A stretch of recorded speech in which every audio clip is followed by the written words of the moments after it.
Let me tell y'all something about this world that nobody wants to say out loud. We live in a time where everybody wears a mask. Countries too. They got poker faces, man. They smile one way and shake hands another. And India's the kind of player in this game that folks been watching closely, real close, not because they wanna clap for her out loud. Oh no, it's because they know she's rising fast, and she ain't waitin' for nobody's permission. There are countries out here, powerful ones, influential ones, rich ones, struggling ones, all of them watching India like it's a stock they secretly invested in but don't want to admit to their friends. That's how real it is. See, there's a reason why when India speaks at a global summit, everybody listens. There's a reason why when India signs a deal, folks who weren't even in the room suddenly got opinions. And there's a reason why India, even though it's been through colonization, division, poverty, and a whole lot of pain, is now walking into rooms with its head up high. And the crazy part, some of the loudest countries out there, the ones flex in their muscles, talking like they don't care, are the same ones who secretly admire what India's doing. I'm talking about 10 countries, big players, important players, and I'm here to tell you, they pro-India behind closed doors, but they'll never say it out loud. Why? 'Cause saying it out loud means acknowledging that India's doing something right. That India's not a backup dancer anymore. She's center stage now, and in the world of power, pride is louder than truth. These countries, they want to eat at India's table but still act like they're the ones doing the inviting. They want the tech, the talent, the trade, the trust, but they don't want to give the credit. Take a walk through the halls of Silicon Valley. Look at the CEO, the minds behind the innovation, the ones building the digital tomorrow. India's fingerprints are all over that place. Every other boardroom got an Indian name on the door, an Indian voice shaping the next move, and America, oh, America sees it. They know. But do they say, we need India? Not publicly. They'll dress it up in diplomacy, call it a partnership, sprinkle some sugar on it. But the truth, they watching India like a proud parent watches a child succeed, but don't want the neighbors to know it's their kid. And then there's Russia. Oh boy, don't even get me started on that one. Russia's been dancing this complicated dance with the West for decades. But when the world went cold on Moscow, guess who kept the room warm? India, yeah, India didn't slam the door. India kept talking, kept buying oil, kept saying, hey, we ain't picking sides. We picking what's right for our people. And Russia appreciates that loyalty. They might not stand on a podium and declare their love, but best believe in the back rooms of the Kremlin, they raising glasses to the Indian flag. But they won't say it.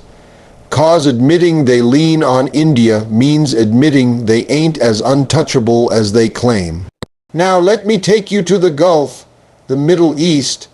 You'd think all those old loyalties with Pakistan would keep them from warming up to India. But money talks louder than alliances built on sand. The UAE, Saudi Arabia, Qatar, they've been rolling out the red carpet for Indian investors, Indian professionals, Indian culture even. Bali would got more fans in Riyadh than in some cities in India. Cricket matches. Man, you got Arab billionaires buying IPL teams. They love India, but do they say it on record? Nope. 'Cause they still trying to balance the old loyalties. But deep down, they know the future runs through Delhi. France, now that's a smooth player. They've been selling India fighter jets, building strategic partnerships, doing military drills like they best friends, but they don't scream it from the rooftops. Why? 'Cause Europe's still stuck in this mindset of treating India like a customer instead of a partner. But you see how Macron walks next to Modi. That ain't no coincidence. That's respect. That's knowing India is the real deal. That's what happens when a nation earns its place, not because someone handed it over, but because they built it brick by brick. Japan. Oh, Japan got love for India, a quiet kind of love. They see a mirror in India. Resilience, respect for heritage, a hunger for technology. They investing billions in Indian infrastructure. Bullet trains, tech parks, industrial corridors. They know what India brings to the table. But they don't scream it out loud cause Japan still likes to move in whispers. But if you follow the money, if you follow the ties, they not just partners, they believers. They believe in India's rise like it's a prophecy. Let's fly to Australia, yeah, the land down under. Once upon a time, they didn't take India seriously. Just another country with a big population and spicy food.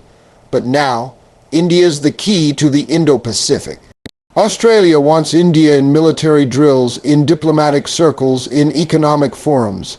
They need India to balance out the big dragon in the neighborhood, and they know India ain't scared. India don't bark, but when it moves, people step aside. Australia sees that, they respect it, but say it too loud and they risk upsetting other powers. So they whisper their support while their actions scream the truth.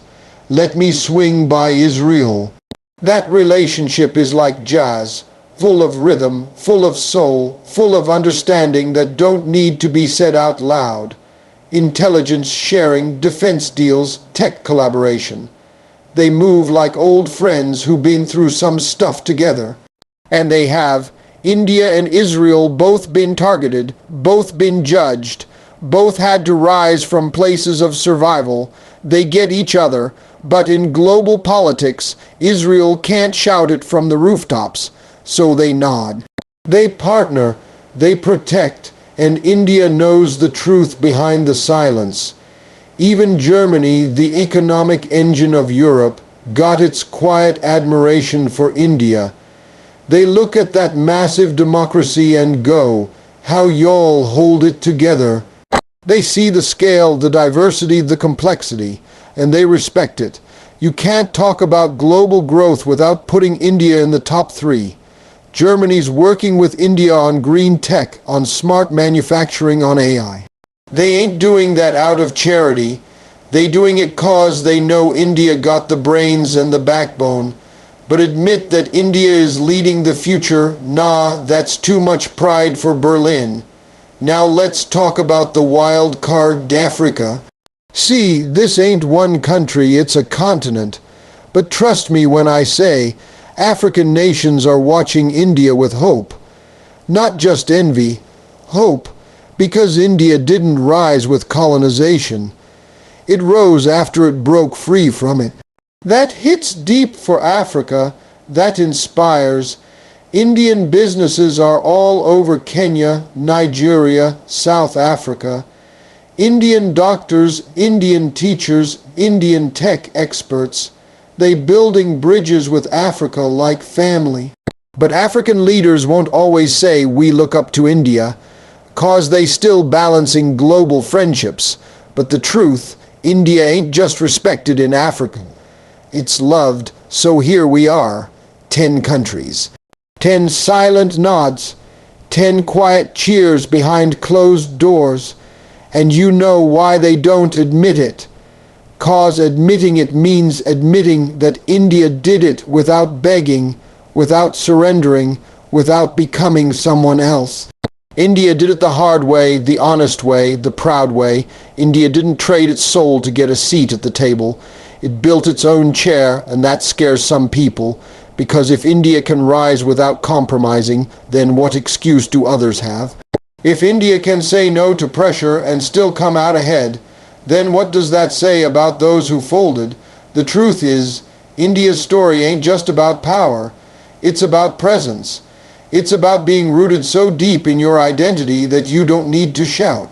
The world watches you anyway. The countries who pretend not to cheer, they buying Indian software, they hiring Indian talent, they studying Indian strategy, they wearing Indian-made shirts, eating Indian spices and quoting Indian thinkers. They may not say we support India, but their wallets, their policies, their partnerships, they telling the story loud and clear. India ain't the underdog no more. It's the storm they didn't see coming.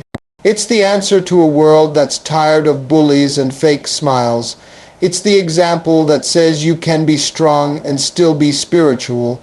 You can be modern and still respect your elders. You can wear a suit in the boardroom and still fold your hands in prayer. That kind of balance, that kind of authenticity, that's rare, and the world knows it. But they don't know how to deal with it.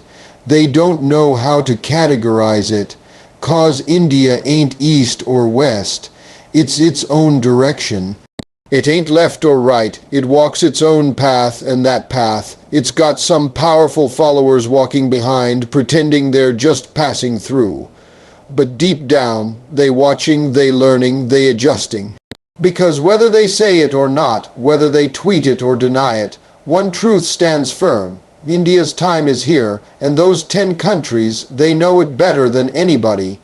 India's authenticity, strength, and independence are gaining global respect, even from those who won't admit it. You can feel it in the way people shift when India walks into the room. There's a different kind of energy, like something solid just entered, something that's not looking to copy or blend in. That kind of presence can't be faked. And the truth is, it's got the world leaning in even if they don't want to clap just yet. See, when a country rises, the world usually wants to see a blueprint they can recognize. They want to look at your climb and say, oh, they followed our model. But India didn't follow nobody's model. India looked at the world and said, I see how y'all play the game, but we gonna do it our way. And that's scary for some, 'cause they don't know how to place India. It's not Western, it's not fully Eastern either. It's something all its own. That confuses folks who are used to putting countries in tidy little boxes. What makes India different isn't just its population or its economy. It's the way it's rising without losing its soul. In a world where nations trade values for validation, India stands there saying, we'll take the progress, but not at the cost of who we are. That's a bold move because the easy way to rise is to blend. To mimic the superpowers, to copy the tone, the culture, the policies. India rejected that. India said, we'll take your tech, but we'll keep our traditions. We'll sit at your table, but we'll bring our own food. And no, we don't need your approval to do it. Authenticity in today's world is a currency more powerful than oil or gold. People crave what's real. People respect what doesn't bend under pressure. And when you see a country as big, as complex, and as diverse as India staying true to itself while scaling new heights, it shakes the room. It forces a kind of reluctant admiration. Even the critics deep down are watching with wide eyes because this kind of journey ain't supposed to work. But it is, and that makes people rethink everything they thought they knew. Let's talk about strength. Not just the strength of the military or the economy, but the kind of strength that comes from patience, resilience, and clarity. India has shown strength not by reacting with anger, but by responding with strategy. When other nations lash out, India holds back, not because it's weak, but because it's calculating, because it understands that silence can echo louder than shouts, and that calm doesn't mean surrender, it means control. During global conflicts, India didn't jump on bandwagons. When pressured to pick sides, it chose principles over popularity. That kind of independence is rare, it's bold, it's the kind of strength that makes the old powers uncomfortable. Because India's saying, we'll do business with you, but we won't bow to you. We'll cooperate, but we won't compromise who we are. It's this refusal to be owned that earns quiet nods across the world. Leaders in closed meetings whisper, India is different. They don't say it on camera, but behind the scenes, they're studying every move. When India brokered deals, balanced relationships with opposite ends of the spectrum, and still came out respected, it sent a message. That message was clear. India isn't just playing the game, it's rewriting the rules, and let's not forget independence. True independence doesn't come with a flag or anthem alone. It shows up in decisions. In how a country navigates global challenges without leaning too far in anyone's direction. India's independence has matured. It's not just freedom from colonization. It's freedom of thought. Freedom to lead without asking for permission. Freedom to speak up even when it's inconvenient. That kind of independence turns heads, especially in a world where many countries, despite all their wealth and power, still hesitate to act without approval from a bigger player. India doesn't wait, it initiates. Whether it's its vaccine diplomacy during the pandemic or its stand in the Indo-Pacific, India stepped up when others hesitated, and people noticed, countries noticed. Even if they didn't say it publicly, what's powerful is that India didn't beg for recognition. It just kept moving, building, innovating. It poured into space research while feeding millions. It launched satellites while uplifting the poor. It coded the world's software while honoring its sages. And in doing so, it showed a blend of ancient and modern that few countries can pull off. That's what authenticity looks like. That's what earns respect without needing applause. Culturally, India doesn't just influence. It inspires. Yoga, Ayurveda, Bollywood, philosophy, spirituality. These aren't just exports. They're bridges. They're lifelines that connect people beyond politics. Countries that would never say we're with India politically are playing Indian music in their cafes, using Indian meditation in their wellness centers, quoting Indian thinkers in their speeches. They can't admit it, but India's shaping their daily lives. Even in tech, where the competition is fierce and ego is currency, Indian talent dominates. The minds leading Fortune 500 companies, building the apps we can't live without, shaping the AI that'll define tomorrow. So many of them were raised in India's schools, nurtured by India's values. And when these minds rise, they carry India with them, not loudly but clearly, and the world listens because it has to. You know what's even crazier? Even in places where governments are cold towards India, the people ain't. There's something about India's spirit that connects with ordinary folks across borders. They relate to its fight, to its progress, to its refusal to give up. That people, to people admiration, that's real. And it's stronger than any trade agreement or diplomatic statement. Let's not forget the diaspora. The Indian community around the world ain't just sending remittances. They're building bridges. They're cultural ambassadors, economic contributors, innovation leaders. In every corner of the globe, from London to Lagos, from Toronto to Tokyo, Indian voices are rising, and with them, so is India's reputation. Quietly, consistently, powerfully. What's happening now is a shift in the subconscious of the global order. Nations are realizing that India is no longer a country you simply manage. It's a country you must engage with on equal terms with real respect, not just for its power, but for its principles. Even those countries that have historically had a complicated relationship with India are changing their tone. Not because India changed who it is, but because it stayed true to itself and proved its worth. They see the independence in India's diplomacy, the strength in its restraint, and the authenticity in its actions. And whether they say it or not, they respect it.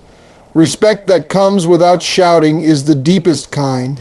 When a country's actions speak so loudly that others listen even without praise, that's legacy, level leadership, and that's what India is building. Not just influence, but legacy. Not just deals, but direction. Not just partnerships, but presence. It's no longer about who praises India on stage. It's about who adjusts their policy behind the scenes because of what India did. It's about who rewrites their strategies, rethinks their alliances, and recalculates their future. All because India is now a factor that can't be ignored. There's a growing recognition that India's model, balancing modernity with tradition, growth with inclusion, ambition with humility, isn't just an anomaly, it's a new paradigm, a path that others, especially in the global south, are beginning to explore. And that quiet shift is shaking the roots of old world power dynamics. And even in the chambers of power where they don't toast to India, they're taking notes. They're seeing a nation rise with its own flavor, its own rhythm, its own code. That kind of rise doesn't just get respect, it changes the game entirely.